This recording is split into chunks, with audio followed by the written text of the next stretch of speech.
already have the Notpolish Universal Tips on. So today we'll be doing number M66 for the ombre. And I'm gonna place the bead on, clean my brush, dip it in a little bit monomer, flatten out the top area just like that. Make sure it's flat if you do an ombre, okay? And now you press and pull the rest of the product all the way down to the tip of the nail. And the reason it needs to be flat up there is because when you ombre down with the nude, if it's not flat, you're gonna have that really high hump right there. And then other is when it's not flat, you go to ombre down the nude, you will see the bottom color like peeking through underneath the nude, okay? So make sure it's really nice and flat up top. And then make sure you guys keep the shape of the nails also. And then when doing the ombre, I'm gonna wait for the first color to dry a little bit before I ombre down with the second color. And you notice how I am picking up the bead a little bit runnier than usual for the nude to ombre down, because if it's too dry, when you go to pull it down, sometimes it might dry too quick and then you will end up with like a harsh line rather than a really good ombre transition. So now we're gonna go in with the second bead. I'm gonna place it close to the cuticles. You see how it's runnier, so it's a little bit more runnier than usual. I'm gonna press it into place, clean my brush, and then you see I'm not pulling anything down yet. Now I'm gonna pull it down. When it's set a little bit, I'm gonna pull it down, because when it's super wet, you pull it down, you're gonna end up taking too much product off. So just wait for it to dry a little bit and then pull it down. There you go. And anytime you guys ombre a color that has glitter, make sure you encapsulate it with crystal clear, okay? Because if you don't, when you go to file, you will end up with a little bit of a harsh line due to the glitter fading off. So make sure anytime you ombre with a glitter, encapsulate it. Okay, and this one we're gonna do a dark color on it, so we want a thin layer of clear powder on the bottom first. So when the client come back, when you go to draw off the color, you will get to the clear rather than you have to drill it all the way to the nail bed, which, especially dark color, it's really staining and you don't want to thin out the client's nail bed by drilling it too close to the nail bed or too much on the nail bed. So this clear is like a protective layer between that harsh color and the nail bed, okay? And now that it's dry, I am going to go in with number 112, and I'm just going to press it close to the cuticle and pull it down, and make sure we're keeping it kind of clear at the end, just like that. And again, with dark color, make sure you get it really close to the cuticle without being too thick at the cuticles, because with darker color, and if you get it like on top of the cuticles, you're gonna have to end up using your Dremel to your drill bit to go over the cuticle. And the more that you work around the cuticles with the bit, the more the nail is gonna look like it's grown out. So we want to eliminate that by just applying really thinly at the cuticles and then just barely run it over with the bit. So I'm just gonna darken up the color a bit more, just like that, and then pull it down. There you go. And I am getting super out of breath. Okay guys, so now this is darkened a little bit and the product is still, the acrylic is still wet. I am just gonna clean it up just a bit, and then I'm gonna go in and apply the gold foil directly on top of the nail. And do you know that you can buy a whole package of these gold foils, like big sheets of these foils, on Amazon, and they're really cheap, and they come in like 3 different colors, like silver, gold, and copper. And I don't think I can finish it for the next like 3 years. So cheap. So you guys go on Amazon, you guys can find it, okay? And then now I'm just gonna apply just a tiny bit more, see? And then we're gonna encapsulate this with crystal clear powder also. So I'm just gonna, you can apply on the gold anywhere you want. I'm just gonna play it a little bit, place it a little bit slanted on the side, just like that. Okay, and for my question of the day for today is, what number brush do I like to use? I am using a number 12. sometime 14 from Notpolish. And do you guys pinch your brush or no? Because I use either 12 or 14, but I don't pinch my brush. So I want to hear your comment down below. Why don't you guys pinch your brush, or why do you pinch your brush? Because I prefer not to pinch my brush, because I feel like when you pinch it, if you just kind of slightly mess up a little bit, you're gonna have these little pieces of hair from the brush really sticking out, or when you go to apply your product, suddenly you will notice, like how I'm pulling on the product right now, you will notice that your brush started like splitting right down the middle. Like the brush would just started separating, like split in the middle. I don't know if you guys understand what I mean, but it would just kind of like split up in like half. It's not like it will fall off or like the hair will fall off, but it just kind of just split in the middle. It's really weird. So I don't like to pinch my brush at all. So leave me your answer down below, what number, and do you prefer pinch or not pinch. And again, remember, when you're working with crystal clear powder, make sure the powder is runnier, and just make sure it's runny, and be patient. Just take your time, mold it into the nail, because if it's not runny and it's just, and you go to work with it to encapsulate, you might see a lot of air bubbles, okay?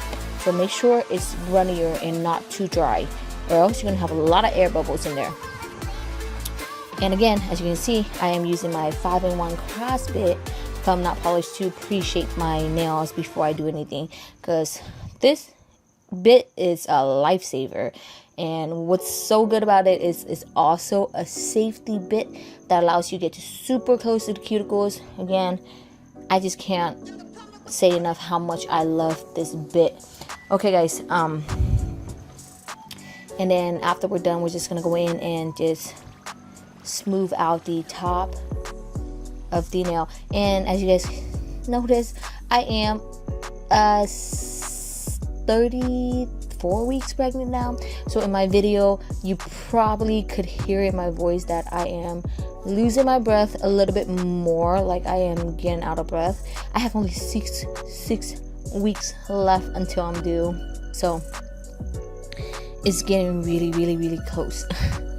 Alright guys, so we're just gonna smooth out the top of the nail just like that, and then I am gonna go in with the Notpolish hand file. You guys have to try this files, okay? Try it once and let me know. I will guarantee that you will love these files. Alright guys, super sturdy, super strong, and it's wider, so it doesn't, like when you go to shape up the nail, it doesn't slip off the nails, or the nails slip off the file, if you understand. Alright guys, so I'm just gonna shape the other side. Make sure you have a good grip on the nail, okay? You don't want to just hang on to it too. You see that? I grab on the nail really tightly, so I go to file. That way you don't hurt your clients by wiggling their finger too much. So make sure you have a good grip on their whole finger and the nail also, just not the finger, and not the finger only, okay? So you hang on to the finger and the nail just to have a really sturdy grip on the whole thing while you shape, because so it doesn't wiggle too much and then you end up hurting your clients. Alright, now I'm just gonna go in with a matte top coat first, because on this nail, what we're gonna do is we're gonna be doing a sunflower on this nail. So matte top coat first, and then I am gonna clean off the edges slightly just so my shape stays sharp. And then I am gonna use a glossy top coat, a shiny top coat, to apply on the bottom of the nail. You see how that kind of make the nail looks more see-through, okay? Now cure it for 30 seconds, and I already pre-made the other flower. What I did just earlier is I kind of leveled them up together to make sure my next flower is, to make sure they both even, how do I say it? To make sure they're, the flower is proportion or even or whatever, right? So I kind of lined them two up together, and now I got a good idea of where to start my petal. So that's a good start right there, and then I'm gonna drag it out. Make sure when you're doing a sunflower, you want it to be pointy at the end of the petal. You see that? So this has to have a point at the end like that. And you see how now the product looks matte. That's when you want to use the body of the brush to press down on the bead of acrylic. You see that? There you go. And then I am going to pick up my second bead right there, drag it into the center like that, clean the brush, and then drag that into a point. Clean my brush, dip it in a little bit monomer. Okay, clean. You see how it's still kind of shiny? That means it's still kind of wet. I'm going to wait for it to turn matte a little bit. Now that it's a little bit matte and my brush is already dipped in monomer, I'm going to go in and press down on the petal just like that. And then bring it to a point. Alright guys, and again, I have been really busy, so I am so terrible at responding. I will try to do better this time, okay? I will try to answer you guys more. And I just hate being so out of touch with you guys because of the salon being back open, and I am helping out with Notpolish and keeping up with my YouTube channel. The baby's coming in 6 weeks. I am just a busy bee right now. So I will try to be better to be in touch with you guys after this video. You see how I'm bringing it to the center again? I'm going to be using the tip of my brush and pull that into a point just like that. Clean my brush, dip it in a little bit monomer, and now I'm just going to go in and press it out on the petal. And this whole video, I don't think I speeded up at all. I think this is at actual speed. And you see how it doesn't really take that long to do these flowers. Like, this is the actual normal speed. There you go. Just kind of spread it out on both sides and bring it to a tiny little point like that. And now that looks good. I am going to go in with a smaller bead. You see that? Place it right in the middle of the two petals. You see how it's right in the middle of the two petals? There you go, right on top of the two petals, and it's right in the middle of it. So I'm gonna drag it into a point again. See? There you go. And if your point you feel like it's not perfect, don't worry. You can go in and fix that right after you press down on the petal like this. You see? I'm gonna press down on that. Okay, clean my brush, dip it in a little bit of monomer, and then I am gonna go in with the other bead. There you go. Bring it to a point, center. Clean my brush. Now I'm gonna pull it to a point right there, and then now I'm gonna clean my brush and dip it in a little bit monomer. So when I press, the reason why I had to dip it in a little bit monomer is because when we go to press on the petal, if your brush is too dry and it doesn't have any monomer on it, the product might end up sticking to the brush. So if you dip it in the monomer, when you go to press it, the acrylic won't stick to your brush. Alright, I'm going to go in with the last petal right there.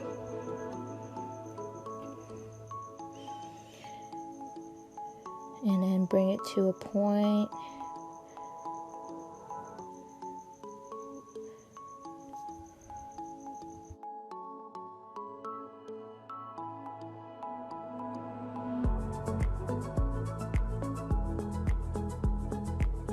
Alright, now I'm just going to line up one more time to make sure that when I apply my gems on, that the rhinestone all goes in the center together. So now that looks good, I kind of have an idea where the gems should go. I'm just going to apply on the dipping base, which is the number 2 from Notpolish, and go in and apply your rhinestones on just like that.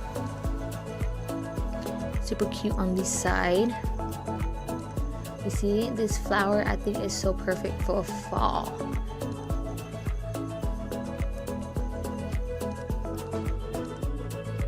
And now we're going to go in and apply our other rhinestones, and what I'm using for the other gem is the diamond glue from Notpolish. What I love about this glue gel is it comes in a squeeze tube, so super convenient, and it does not dry with sticky residue. And I'll be applying these gold studs on them. And the trick to, the little hack to these, when using these gold studs is, these gold studs do fade. Okay guys, it does fade away and get kind of rusty. And my trick to do to keeping it from rusting away too fast is when I go on apply the top coat. When I'm done with this whole thing, I'm gonna go in with a top coat, right? It doesn't matter whether you use matte or you use shiny top coat. Just when you apply the top coat, make sure you apply it on top of these studs also. It will help it from rusting away or fading away too quick. So now, see how I have this on right now, right? I am gonna clean that off. I'm gonna cure it for 30 seconds, okay guys? I am gonna cure the nails for 30 seconds first, and then when I go on to apply my matte top coat, I'm just going to straighten this out real quick. And now this is cure. I'm going to go on and apply my matte top coat. And make sure you get it on top of the gold studs also. Just make sure when you use the matte top coat, don't get it on top of the rhinestone, but do get it on top of the gold studs. If you do a shiny top coat, get it on top of the studs also. It will prevent it from rusting away too quick. And this is the final product. I hope you guys enjoy it, and I'll see you guys next time.